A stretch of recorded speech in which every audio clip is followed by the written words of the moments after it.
C'est vraiment l'enfant pauvre, hein? La psychiatrie. Donc, tout ce qui regarde la maladie mentale, c'est toujours un peu fermé. Les PJJ peuvent venir un petit peu à s'estomper, pas complètement, mais au moins, là, c'est plus facile maintenant d'y faire face. Ce qui n'était pas évident avant, là. Mais maintenant, les gens sont capables de regarder ça un petit peu de plus près qu'avant. Okay. Ça fait moins peur.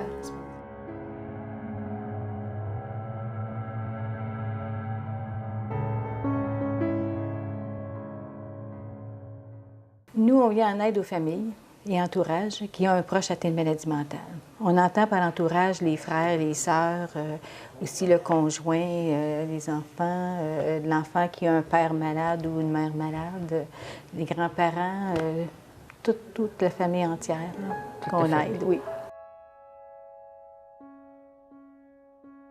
C'est d'arrêter de regarder la personne aussi comme une maladie, la regarder avant tout comme une personne qui a des capacités, elle peut se réapproprier son pouvoir, aussi ses capacités fonctionnelles. Là. Il y a tellement d'organismes qui peuvent leur venir en aide. Essayer de les diriger, ces personnes-là. Il y a des gens, même des parents, là, qui se culpabilisent en allant prendre un café ou bien, mettons, un petit lunch au restaurant là, parce que leur proche est atteint. Là. Puis ils se sentent coupables à ce point-là. Ah oui? Donc, ils se privent de vivre. Moi, je dirais qu'on arrête de s'en faire quand on a lâché prise. On n'a pas de pouvoir sur la maladie. La maladie, premièrement, est plus forte que ce que la personne a, ce qu'elle vit à l'intérieur d'elle. Il faut faire confiance aussi aux professionnels de santé, aux spécialistes, et puis aussi à la personne elle-même qui a quand même tout ce qu'il faut, des ressources humaines à l'intérieur d'elle pour s'en sortir. Là. Il y a des consultations individuelles, il y a des groupes de soutien, il y a aussi des services de ressourcement pour aider la famille à recevoir un petit peu de l'aide sur ce côté-là aussi, là, pour être capable d'évacuer le trop-plein.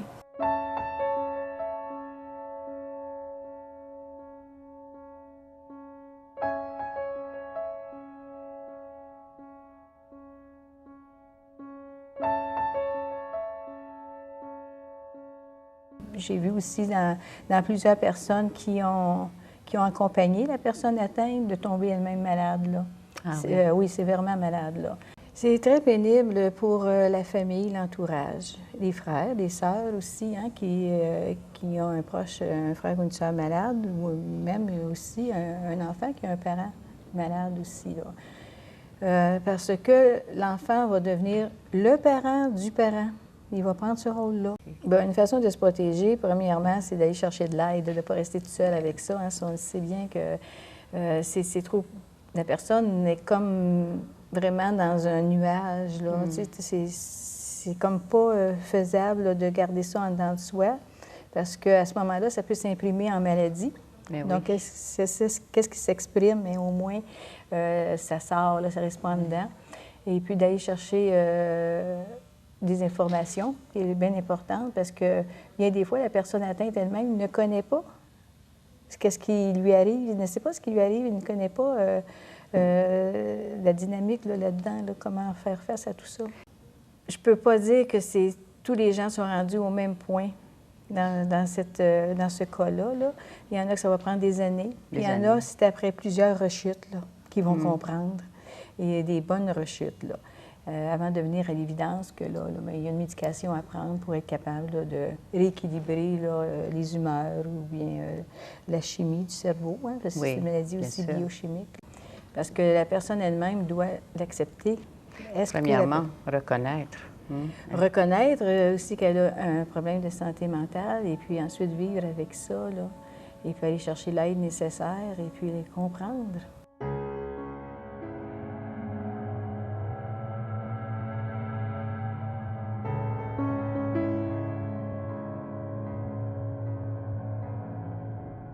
Puis si ça monte trop, mais là, à ce moment-là, c'est toujours aussi que dans un état comme ça de crise, c'est toujours de rester près de la porte, tu sais. Ou bien quand on a comme, tu sais, un malaise, je ne suis pas sûre qu'il va bien, tu sais, il va peut-être réagir, puis j'ai peur, mais c'est justement, tu sais, de se protéger là-dedans, là, puis de rester près de la porte. L'agressivité, c'est une force d'énergie, hein. Et puis ça, c'est quand les besoins ne sont pas comblés, donc la personne, elle va réagir.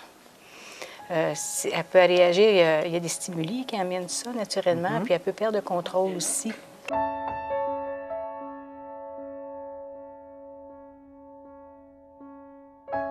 Les grosses émotions, mais il y a la culpabilité. La culpabilité. Et la honte. Coupables. Oui, les familles se sentent coupables et puis coupables d'avoir été, semble-t-il, des mauvaises familles, ou bien que ce sont des familles qui n'ont pas pris leurs responsabilités. En fin de compte, ils ne sont pas coupables de rien. Le mot coupable là, vient du mot culpa, qui veut dire faute, faute réelle. Mais ce n'est pas une faute réelle, là.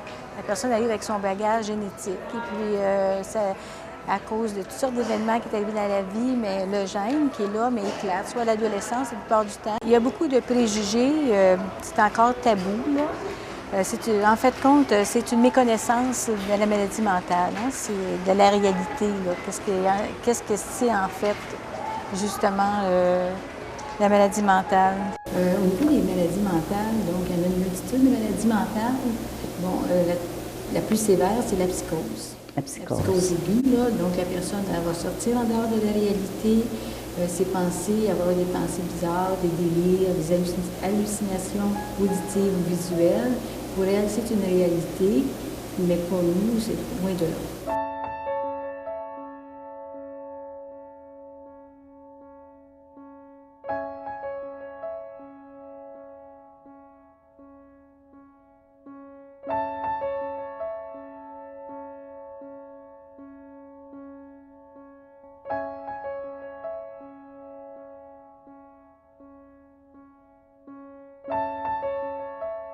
Pour établir des limites, c'est bien important parce que c'est sûr qu'il y a des changements au niveau de la personne parce qu'elle a eu un problème de maladie mentale et la famille a subi un choc.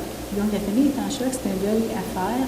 Donc, c'est important d'établir des limites pour se respecter tout d'abord et puis pour miser sur le succès de la personne atteinte et sur son potentiel et pour qu'en fait, elle puisse développer son autonomie aussi.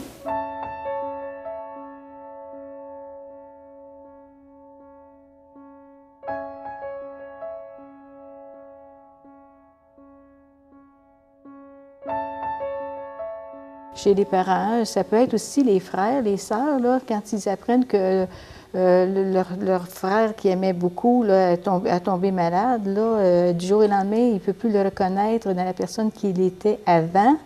Alors, c'est un choc terrible. Et puis aussi, ça peut être la sœur aussi. Puis là, à ce moment-là, ces personnes-là vivent une colère en dedans d'eux autres qui s'exprime de toutes sortes de manières. Une colère? Une très grosse colère qui peut aller jusqu'à se lancer dans des stupéfiants ou bien dans l'alcool.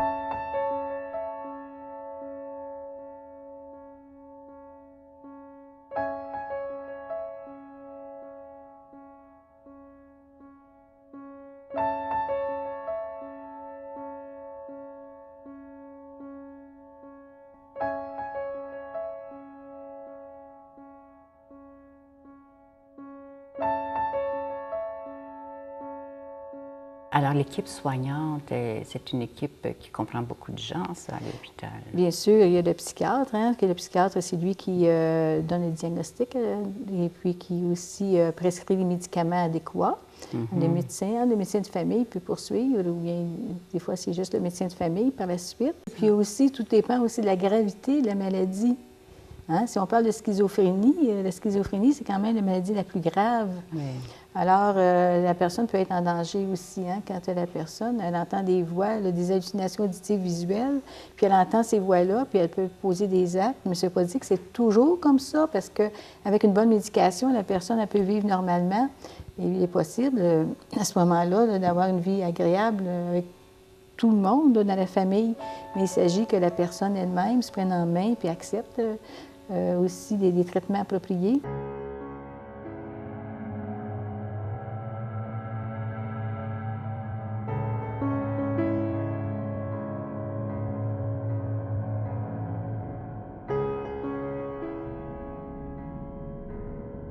Beaucoup d'expérience, puis beaucoup de détresse qu'on voit chez ces gens-là. La dynamique familiale est difficile à vivre. Donc, c'est des doubles défis, des triples défis des fois, parce qu'il y en a plusieurs dans la même famille qui peuvent avoir la problématique. Bien, il y a dans les ressources, il y a des ressources dans le milieu là, qui leur viennent en aide et puis qui, finalement, ces personnes-là ne sont pas toutes seules. L'aide peut être apportée par une équipe soignante, une équipe qui est à l'hôpital, là, et puis qui font des suivis communautaires. Aussi, il y a des ressources communautaires.